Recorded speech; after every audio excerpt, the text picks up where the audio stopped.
Hi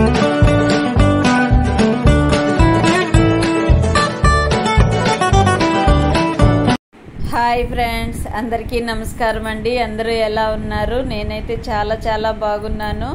మీరందరూ కూడా బాగుండాలని ఆ భగవంతుడిని వెంకటేశ్వర స్వామిని కోరుకుంటున్నాను.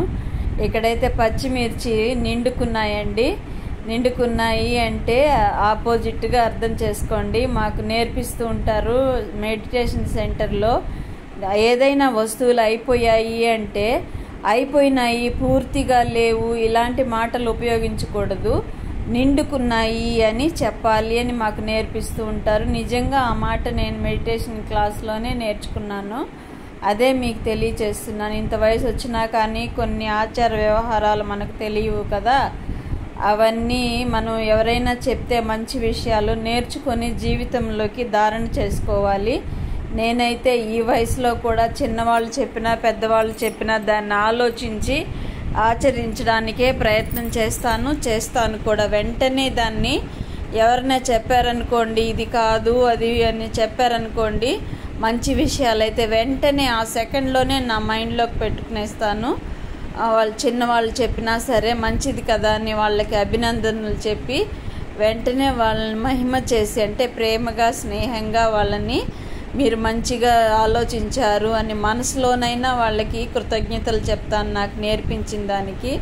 అది మన బాధ్యత. ఎందుకంటే ఎదుటి వాళ్ళలో విశేషతలు మనం ఎప్పుడైతే గుర్తిస్తామో అలాగే మనలోని విశేషతలు కూడా గుర్తిస్తారు. ఎంతసేపు మనకు గౌరవం రాలేదు, మనకు గౌరవం ఇవ్వలేదు, మనల్ని ఎదుటి వాళ్ళు గౌరవించలేదు, మనల్ని మహిమ చేయలేదు. మహిమ అంటే పొగడడం, ఇలా చేయడం లేదు అలా చేయడం లేదు అని అనుకోవడం కాదు. మనం ఎదుటి వాళ్ళని ఎంతగా మహిమ అంటే వాళ్ళ విశేషతల్ని మనం గుర్తిస్తున్నాం. మహిమ చేయడం అనేది అప్పుడే తినేస్తాం. ఆ భోజనాన్ని పొగిడారు అంటే అప్పుడే అయిపోతుంది. కానీ దాన్ని అలాగే ధారణలోకి తీసుకొని వచ్చి జీవితంలోకి ఎవరైతే నింపుకుంటారో వాళ్ళకి మనసు నుంచి ఆశీర్వాదాలు కూడా ఉంటాయి. ఇక్కడైతే నేను పచ్చిమిర్చి కొద్దిగా తీసుకున్నాను, అందులో వేసాను. ఒక 2-3 పచ్చిమిర్చి వేసాను. బీరకాయ పప్పు చేస్తున్నాను ఫ్రెండ్స్. కందిపప్పు వేసాను అందులో, అంటే కడిగి నానబెట్టాను. 3 పచ్చిమిర్చి వేసాను. బీరకాయలు ఇదిగోండి ఇలా కట్ చేసుకొని వేసాను. ఈ 2 కూడా కట్ చేసి వేసేస్తాను. బీరకాయలు ఎంత వేసినా కానీ ఇమిడిపోతుంది పప్పులో, తెలియదండి. అలాగే టమోటాలు ఒక 3 వేస్తున్నాను. పులుపు వేయను ఇందులో. ఇలాగ పచ్చిమిర్చి, కొద్దిగా పసుపు, బీరకాయ ముక్కలు, కందిపప్పు, టమోటా అన్నీ వేసి ఒక 2-3 విజిల్ వచ్చేదాకా విజిల్ రానిచ్చి, విజిల్ అంటే వెయిట్ పోయిన తర్వాత దాన్ని తీసి గరిటతో ఊరికే అలాగ మెదిపేసుకున్నామంటే, అంటే కందిపప్పు ఒక అరగంట ముందుగా నానబెట్టుకోవాలి. 3 విజిల్లు 4 విజిల్లు వస్తే సరిపోతుంది. కరెక్ట్గా సెట్ అయిపోతుంది. మెదుపుకోనవసరం లేదు. గరిటతో అలాగ మెదిపామంటే సరిపోతుంది, చిక్కదనం వచ్చేస్తుంది.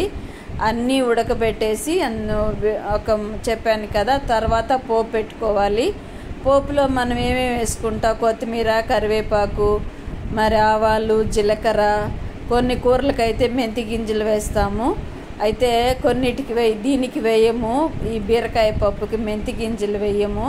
మిగతా కొత్తిమీర, కరివేపాకు, ఆవాలు, జీలకర్ర, కొద్దిగా ఇంగువ వేసి పోపు పెట్టేసామనుకోండి, సూపర్ గమ్మ వచ్చేస్తుంది. స్మెల్ కూడా మంచి టేస్ట్గా ఉంటుంది. నేనైతే ఇందులో కొద్దిగా ఒక 1/2 స్పూన్ అంత ధనియాల పొడి వేశాను.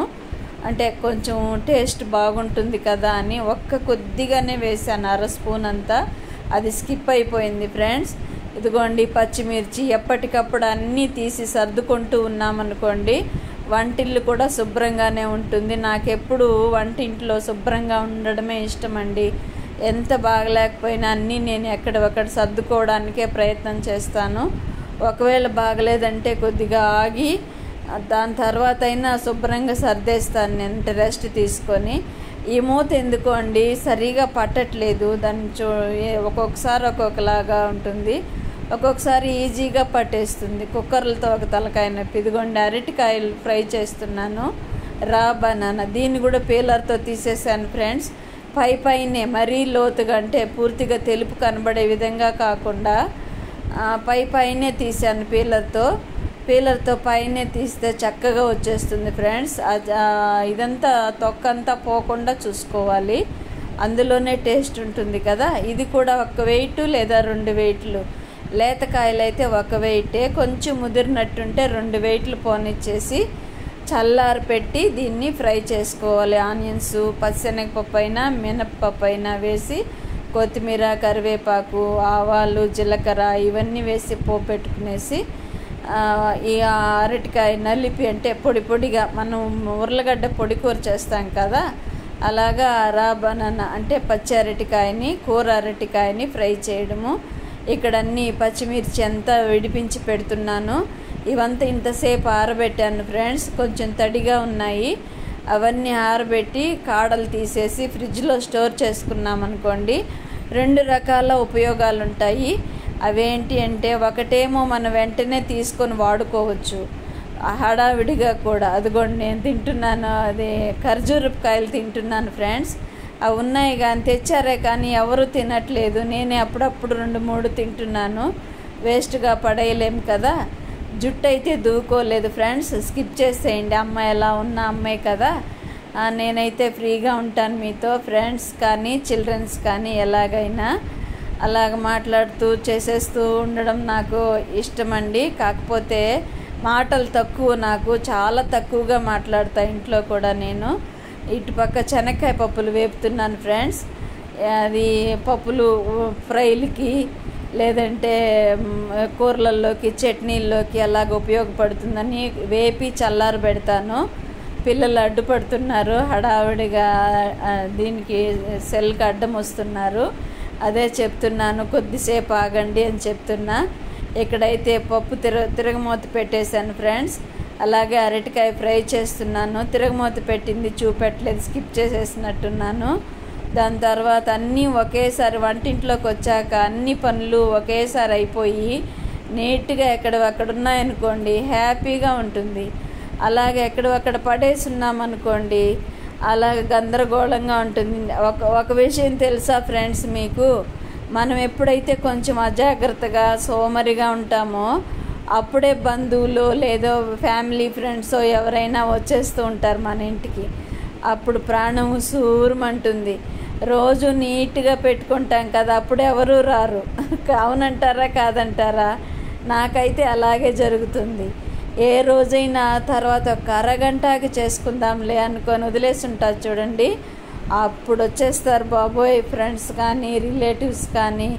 వాళ్ళైతే ఇలాగే పెట్టుకుంటుందా ఇల్లు అనుకోవచ్చు.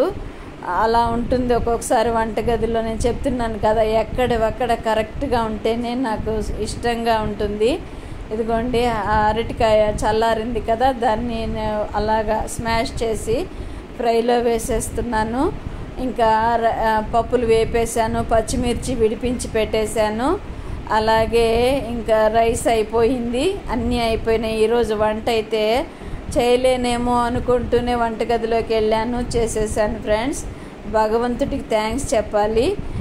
నా మాటలన్నీ వింటున్న మీకు కూడా మెనీ థ్యాంక్స్ చెప్పాలి. భగవంతుడి దగ్గర 3 సర్టిఫికెట్లు తీసుకోవాలండి మనము. స్వయం మన జీవితంలో సంతోషంగా ఉన్నాము అంటే భగవంతుడు దానికి మార్కులు వేస్తారు. ఇంకొకటి, మన పరివారంతో కూడా మనం వాళ్ళని బాధ పెట్టకుండా సంతోషంగా నడుచుకుంటున్నామా అంటే అవును అని వస్తే దానికి మార్కులు వేస్తారు భగవంతుడు. ఇంకొక మార్కు, భగవంతుడి నుండి మనం మంచిగా భగవంతుడు మెచ్చుకునే విధంగా మన నడవడికలు, మన మాటలు ఉన్నాయా, మన కర్మలు ఉన్నాయా అనుకుంటే ఉన్నాయి అనుకొని వచ్చింది అంటే దానికి మార్క్స్ పడతాయి ఫ్రెండ్స్. ఈ 3 సర్టిఫికేట్లు ప్రతి ఒక్క మనిషి తన జీవితంలో తీసుకురావాలి. అవునంటారా కాదంటారా ఫ్రెండ్స్? ముందు స్వయం సంతోషంగా ఉండడమే గొప్ప విషయం. ఎందుకు అంటే మనకు వినాశీ కోరికలు ఎక్కువయ్యే కొద్దీ స్వయం సంతోషంగా ఉండలేము. ఎందుకంటే ఎదుటి వాళ్ళని బాధ పెడుతూ ఉంటాం కదా, అది కావాలి ఇది కావాలి అని. ఎప్పుడైతే మనలో ఈ మంచి భావనలు ఉంటాయో అప్పుడు మనం కూడా సంతోషంగా ఉండగలుగుతాము. చుట్టూ ఉండే వాళ్ళ నుండి కూడా సంతోషపు సర్టిఫికేట్ మనకు వస్తుంది ఫ్రెండ్స్. అలాగే ఈ 2 రకాల సర్టిఫికేట్లు మన దగ్గర ఉన్నాయనుకోండి, 3వ సర్టిఫికేట్ భగవంతుడి నుండి చాలా ఈజీగా మనం సంపాదించుకోవచ్చు. భగవంతుడి నుండి ఈజీగా సంపాదించుకోవడం అనేది ఆషామాషి ఏం కాదు కదా. ఇదిగోండి బీరకాయ పప్పు అయితే ఇలా తయారైంది. సూపర్ టేస్ట్గా ఉంది ఫ్రెండ్స్. అరటికాయ ఫ్రై ఇది. నచ్చితే ఒక లైక్ అండ్ షేర్.